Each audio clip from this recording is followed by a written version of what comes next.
Hello दोस्तों, मैं आज आप सभी का स्वागत करता हूं आपके अपने यूट्यूब चैनल ज्ञान मंजिल तक में। तो आज मैं आप सभी के लिए लेकर आया हूं दोस्तों 7 और 8 मार्च 2022 ईस्वी का करंट अफेयर्स। तो चलिए हम लोग देखेंगे इसको ध्यान से और आप लोग पूरा वीडियो में बने रहिएगा। तो सबसे पहले मोटिवेशनल शायरी एक ठो है जो आपको ऊर्जावान बनाएगा कि लगा दो आग पानी में जवानी उसे कहते हैं, आज छीन लो सिलेक्शन दूसरे के मुँह से कहानी उसे कहते हैं। यानी कि छीन लेना सिलेक्शन जो है अब छीनना पड़ेगा दोस्तों, यानी कि लड़कर छीनना है, मिलने वाला नहीं है। तो चलिए हम लोग स्टार्ट करते हैं। आज का पहला क्वेश्चन है, बहुत ही महत्वपूर्ण क्वेश्चन है कि विश्व एथलेटिक पैदल चाल टीम चैंपियनशिप 2022 में पहली बार भारतीय महिला टीम ने कौन सा पदक जीता है। तो विश्व एथलीट पैदल चाल जो है, विश्व एथलीट पैदल चाल चैंपियनशिप में भारतीय महिला टीम जो है कौन सा पदक जीती है दोस्तों। तो इसका सही जवाब हो जाएगा ब्रॉन्ज मेडल, यानी कि कांस्य पदक दोस्तों, यानी कि ब्रॉन्ज मेडल याद रखिएगा। जबकि स्वर्ण मेडल कौन जीता दोस्तों, तो स्वर्ण मेडल जीता है आपका चीन। 20 किलोमीटर में गोल्ड जीता है चाइना ने, जबकि ब्रॉन्ज मेडल जीता भारत ने। भारत की महिलाओं के द्वारा पैदल चाल में यह पहला पदक याद रखिएगा, जिसमें भारत की तरफ से 3 महिलाएं भाग ली थी, भावना जाट, रवीना और मुनीता प्रजापति। तो याद रखिएगा, बहुत बार क्वेश्चन पूछा जाता है कि भावना जाट का संबंध किस खेल से दोस्तों, तो पैदल चाल से। याद रखिएगा आप लोग, भावना जाट तो पैदल चाल से। हाल ही में पैरा तीरंदाजी विश्व चैंपियनशिप में पूजा जातियान ने कौन सा पदक जीता है, तो सिल्वर जीता है दोस्तों। आईसीसी महिला वर्ल्ड कप में भारतीय महिला टीम की अगुवाई मिताली राज के द्वारा किया जा रहा है। इसका आईसीसी महिला वनडे वर्ल्ड कप जो है 2022 का आयोजन कहाँ में किया जा रहा है दोस्तों, तो न्यूजीलैंड में किया जा रहा है। अब भारत ने एक दिन पहले ही पाकिस्तान को अपने पहले ही मैच में बुरी तरह से पराजित किया है। टोक्यो ओलंपिक 2020 में भारतीय महिलाओं ने कुल कितने पदक जीते थे दोस्तों, तो 3। इसमें से लवलीना बोरगोहेन जो थी वो बॉक्सिंग में जीती थी कांस्य पदक, पीवी सिंधु कांस्य पदक जीती थी बैडमिंटन में, और मीराबाई चानू जीती थी चांदी यानी कि सिल्वर मेडल दोस्तों, याद रखिएगा भारोत्तोलन में। अगला क्वेश्चन हो जाएगा दोस्तों, बहुत ही इंपॉर्टेंट क्वेश्चन है जो कि बहुत ही चर्चा में रह रहा है कि नो फ्लाई जोन की सही व्याख्या क्या है। तो नो फ्लाई जोन क्या है दोस्तों, तो इसके बारे में हम बताते हैं कि अभी चल रहा है यूक्रेन में युद्ध दोस्तों। यूक्रेन पर जो है रसिया जो है आक्रमण किए हुए है। तो यूक्रेन जो कह रहा है नाटो से कि नाटो जो है क्या करे कि यूक्रेन के ऊपर नो फ्लाई जोन घोषित कर दे। नो फ्लाई जोन घोषित करते ही क्या होगा दोस्तों कि वहाँ के यूक्रेन के फिर ऊपर आकाश में कोई भी जहाज या एयरक्राफ्ट हो गया या लड़ाकू विमान कोई भी नहीं जा सकता है। नहीं जाएगा तो उसको नाटो के द्वारा जो है उसको गिरा दिया जाएगा, मार दिया जाएगा। तो इसीलिए कह रहा है। तो देखते हैं नो फ्लाई जोन का सही व्याख्या क्या है दोस्तों। तो इसका ऑप्शन नंबर सही हो जाएगा सी, किसी अनागृहित विमान को उड़ने की पाबंदी, याद रखिएगा। तो उड़ने की पाबंदी लग जाएगी, याद रखिएगा दोस्तों, इसका सी हो जाएगा ऑप्शन सही। तो नाटो की स्थापना की बात करें दोस्तों तो 1949 में 4 अप्रैल को हुआ था। वाशिंगटन संधि के द्वारा इसका मुख्यालय ब्रुसेल्स बेल्जियम में। इसमें कुल कितने सदस्य थे दोस्तों, तो 30। यूक्रेन चाह रहा था कि हम नाटो में शामिल हो, इसी के चलते सब कुछ अभी हो रहा है। यूक्रेन के राष्ट्रपति हाल ही में जेलेंस्की ने कहा है कि नाटो जो है खुद कंफ्यूज है कि हम आक्रमण करें न करें रूस पर। नाटो जो है वर्तमान में इसके अध्यक्ष है जेंस स्टोल्टेनबर्ग, याद रखिएगा। जपोरिजिया परमाणु संयंत्र कहाँ में दोस्तों, तो यूक्रेन का सबसे बड़ा परमाणु संयंत्र जपोरिजिया है, याद रखिएगा यूक्रेन का जपोरिजिया। और चेरनोबिल परमाणु संयंत्र भी यूक्रेन में, जिसमें 1986 में जो है उसका छत जो है गिर गया था, बहुत बड़ा विस्फोट हुआ था। सबसे बड़ा परमाणु संयंत्र का विस्फोट है, वही है दुर्घटना। अगला क्वेश्चन हो जाएगा दोस्तों कि विश्व भर में प्रत्येक वर्ष विश्व श्रवण दिवस कब मनाया जाता है।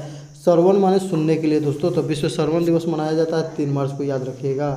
कब मनाया जाता है दोस्तों, तो 3 मार्च। तो 3 मार्च को विश्व वन्यजीव दिवस भी मनाया जाता है। ग्रीन मफलर का उपयोग किस प्रकार के प्रदूषण को रोकने में होता है, तो ध्वनि प्रदूषण, याद रखिएगा। ग्रीन मफलर का अर्थ होता है दोस्तों, मान लीजिए ये रोड है और रोड के दोनों किनारे पर जो पेड़ उड़ लगते हैं दोस्तों, रोड के दोनों किनारे पर जो पेड़ उड़ लगते हैं उसी को ग्रीन मफलर कहा जाता है। तो उसको संबंध किस चीज़ को, तो ध्वनि प्रदूषण को रोकना दोस्तों। लाइकेन का प्रयोग वायु प्रदूषण की जांच करने में किया जाता है, याद रखिएगा। लाइकेन एक प्रकार का सहजीवी है जो कि कवक और शैवाल से मिलकर बना होता है लाइकेन। सर्वध्वनि कितने हर्ट्ज से अधिक होती है, तो 20,000 हर्ट्ज। जिसको चमगादड़ जो है सुन सकता है पर सर्वतरंग को याद रखिएगा। अब विश्व ब्रेल दिवस जो है 4 जनवरी को मनाया जाता है, जबकि ध्वनि की गति सर्वाधिक किस में होती है दोस्तों? तो ध्वनि की गति की बात करें दोस्तों तो सर्वाधिक होती है ठोस में, और ठोस में भी पूछे तो इस्पात में होती है, यानी कि स्टील में सर्वाधिक, याद रखिएगा।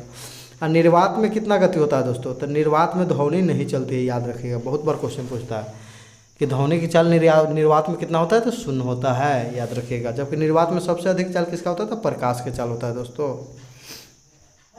अगला क्वेश्चन हो जाएगा कि 4 मार्च 2022 को किस राज्य के मुख्यमंत्री ने अम्मा और बहिन योजना शुरू करने की घोषणा की है? तो अम्मा योजना एगो हो जाएगा दोस्तों, और दूसरा योजना हो जाएगा बहिन योजना, याद रखिएगा, अम्मा और बहिन। तो ये कौन राज्य शुरू करने की घोषणा किया दोस्तों? तो इसका सही जवाब हो जाएगा सिक्किम, याद रखिएगा। तो सिक्किम सरकार है अम्मा योजना। अम्मा योजना के तहत वैसी महिलाएं जो कि कामकाज नहीं करती है, घरेलू महिलाएं, उनके खाते में 20,000 रुपया प्रत्येक वर्ष जो है ट्रांसफ़र करेगी अम्मा योजना। जबकि बहिन योजना जो है दोस्तों 9वीं क्लास में पढ़ने वाली बच्चियों को जो है सैनिटरी नैपकिन मुफ्त में उपलब्ध करवाया जाएगा। तो ये हो जाएगा दोनों योजना, अम्मा और बहिन, याद रखिएगा दोस्तों। कहाँ से? तो सिक्किम में। बहिन योजना में 9 क्लास के बच्चों से सैनिटरी नैपकिन फ्री में उपलब्ध कराया जाएगा। सिक्किम का मुख्यमंत्री कौन है दोस्तों? तो प्रेमसिंह तमांग। नाथुला दर्रा और जलेपला दर्रा कहाँ में? तो सिक्किम, याद रखिएगा। तो इसको याद करने के लिए हम लोग याद करेंगे दोस्तों जैना, जैसे जलेपजा दर्रा और ना से नाथुला दर्रा कहाँ हो जाएगा दोस्तों? तो दोनों है सिक्किम में। भारत में जनसंख्या की दृष्टि से न्यूनतम जनसंख्या वाला राज्य कौन है दोस्तों? तो न्यूनतम जनसंख्या की दृष्टि से सबसे कम है सिक्किम में, और सिक्किम में सबसे कम जनसंख्या होने के कारण सबसे कम विधानसभा की सीट भी है, मात्र 32, याद रखिएगा। अगर संविधान में तो नियम बनाया गया कि किसी भी राज्य में 60 जो है विधानसभा से सीट कम नहीं हो सकता है, लेकिन 2-3 ऐसे राज्य है जहाँ पर 60 से भी कम है। सिक्किम में 32 है, गोवा में 40 है, ऐसे याद रखिएगा, ये अपवाद है। और अधिकतम कितना हो सकता है दोस्तों? तो 500, लेकिन अधिकतम सबसे ज़्यादा कहाँ है? तो 403 या 4 सीट है कहाँ? उत्तर प्रदेश में, जो कि अभी वहाँ पर चुनाव चल रहा है, इसलिए VVI क्वेश्चन है दोस्तों। अगला क्वेश्चन हो जाएगा कि 4 मार्च 2022 को भारतीय रेलवे ने 2 ट्रेनों को एक दूसरे की ओर पूरी गति से आगे बढ़ाते हुए स्वचालित ट्रेन सुरक्षा प्रणाली का परीक्षण किया। इसका नाम क्या है? तो इसका नाम हम बता दें दोस्तों, इसका नाम है कवच। कवच जो है दोस्तों, मान लीजिए ट्रैक है, इधर से भी ट्रेन आ रही है, इधर से भी, दोनों तरफ से एकदम स्पीड में आते रह रही है। इंफ्रारेड इसमें एक सिस्टम लगा हुआ है, दोनों तरफ भाप कर ट्रैक में भी लगा हुआ है, इस अपने आप दोनों ट्रेन जो है रुक जा रही है दोस्तों, याद रखिएगा। तो इसी का नाम दिया गया क्या? कवच। त्रिनेत्र भी संबंधित था दोस्तों रेलवे से, जिसमें कुहासे के समय जो है तीसरे आँख का काम करेगा त्रिनेत्र। इसमें जो है RFID यानी कि रेडियो फ्रीक्वेंसी आइडेंटिफिकेशन का उपयोग किया जाएगा। ट्रेन और ट्रेन पटरी के उपयोग में किया जाएगा। बजट 2022-23 में 2000 किलोमीटर रेलवे नेटवर्क को कवच से जोड़ा जाएगा, याद रखिएगा। बजट 2022 में कितने वंदे भारत ट्रेन के संचालन की घोषणा की गई? तो 400, याद रखिएगा दोस्तों। तो 2022 में 400, तो 2 लास्ट में जोड़ दिए, 400। भारत का नवीनतम रेलवे जोन कौन है दोस्तों? तो नवीनतम रेलवे जोन है विशाखापत्तनम, याद रखिएगा। कुल रेलवे जोन कितना हो गया? 18 रेलवे जोन हो गया विशाखापत्तनम बनने के बाद। ये कौन सा रेलवे जोन है? तो दक्षिण तटीय, याद रखिएगा दोस्तों, दक्षिण तटीय। भारत का पहला बुलेट ट्रेन स्टेशन का निर्माण कहाँ हो रहा है? तो सूरत में। कुल 12 बुलेट ट्रेन का स्टेशन बनेगा, जिसमें पहला बन रहा है सूरत दोस्तों। रेल बजट को आम बजट में मिलाया गया किस समिति की सिफारिश पर? तो विवेक देवराय समिति है, याद रखिएगा दोस्तों, विवेक देवराय समिति 2017। एक वर्ष कमेटी की सिफारिश पर रेल बजट को आम बजट से 1924-25 ईस्वी में अलग किया गया था दोस्तों, ये भी ध्यान रखिएगा। रेल पटरी पर सर्वाधिक विस्तार किसके समय में हुआ?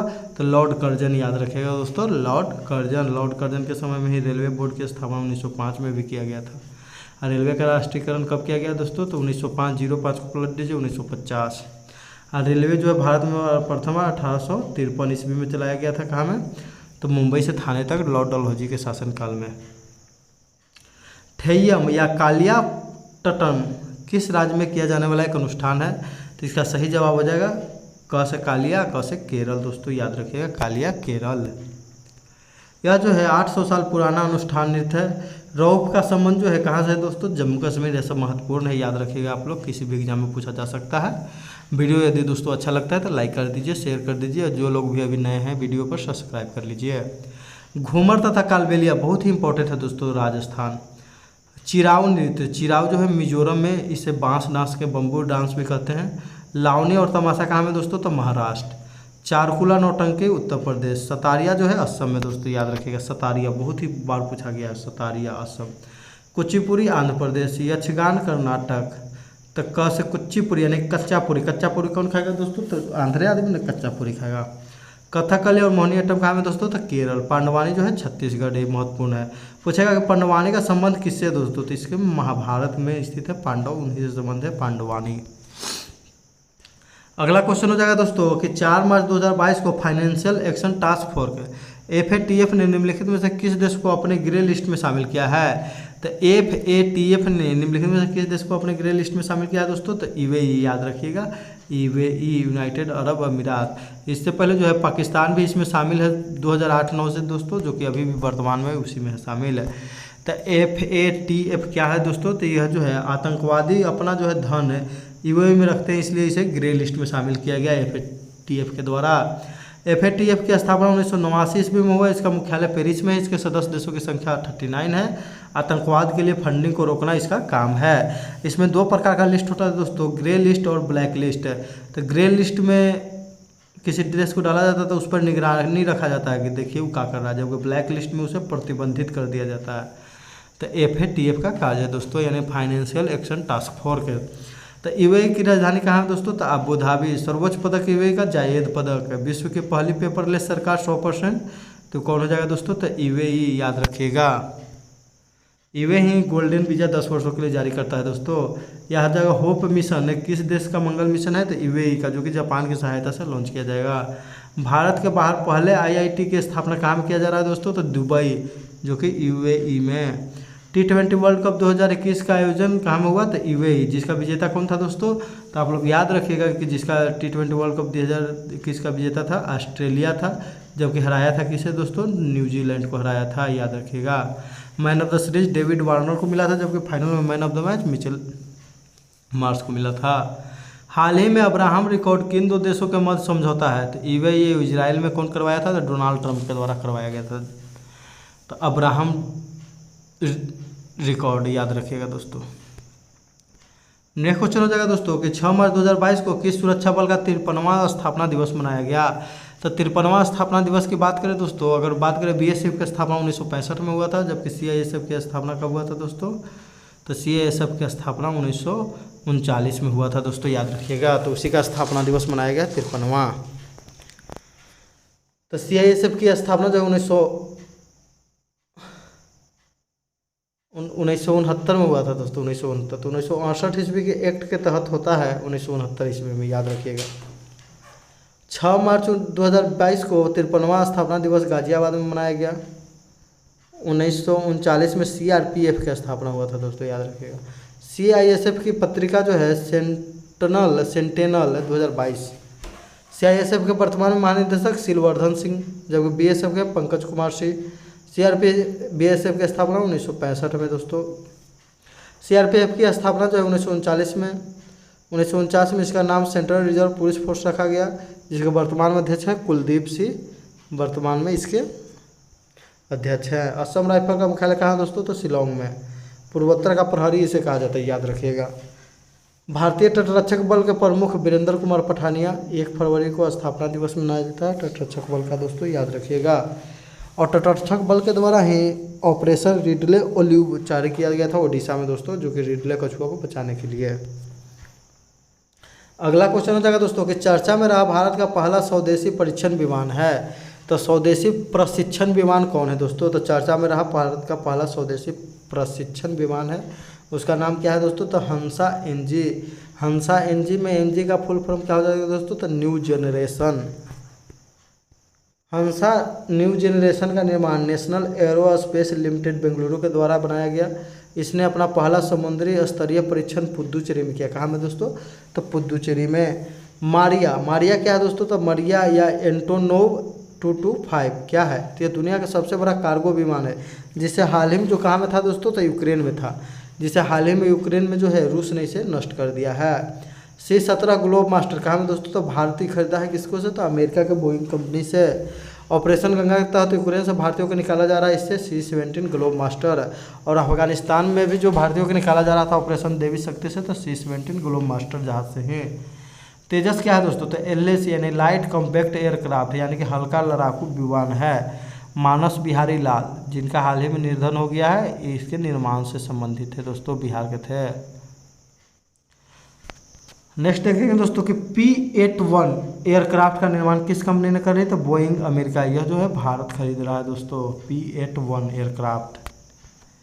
पिछला वीडियो में क्वेश्चन पूछा गया था दोस्तों कि जापोरिजिया जो है परमाणु संयंत्र किस देश में है, तो यह है जो दोस्तों बहुत ही वीवीआई क्वेश्चन है, याद रखिएगा आप लोग, यूक्रेन। यूक्रेन की राजधानी को भी याद रखें, यू के बाद आ गया क, तो क से क्यू, यूक्रेन। सही जवाब देने वाले लोग हैं अमृता कुमारी KIT 2007, सुनीता देवी, पृथ्वीराज, रुपेश यादव, आयुष वर्मा, सम्राट अमित कुमार, नीतीश रंजन इत्यादि। इन सभी को मेरे तरफ से ढेरों सारी बधाई एवं शुभकामनाएं दोस्तों। आप सभी ऐसे ही मेहनत करते रहिए और आगे बढ़ते रहिए। आज का प्रश्न रहेगा दोस्तों, जिसका आप लोग जवाब कमेंट करके दीजिएगा कि भारत का पहला स्वदेशी प्रशिक्षण विमान कौन सा है, उसका नाम बताना है। तो भारत का पहला स्वदेशी प्रशिक्षण विमान कौन सा है, उसका नाम बताना है। वीडियो को पूरा देखने के लिए दोस्तों धन्यवाद। वीडियो पर यदि नए हैं तो कृपया चैनल को सब्सक्राइब कर ले, बेल आइकन की घंटी को दबा दे, जिससे आपको, ताकि जब भी वीडियो डाले आपको नोटिफिकेशन पहुंच जाए। इसी के साथ हम वीडियो समाप्त करते हैं दोस्तों। जय हिंद, जय भारत, वंदे मातरम दोस्तों।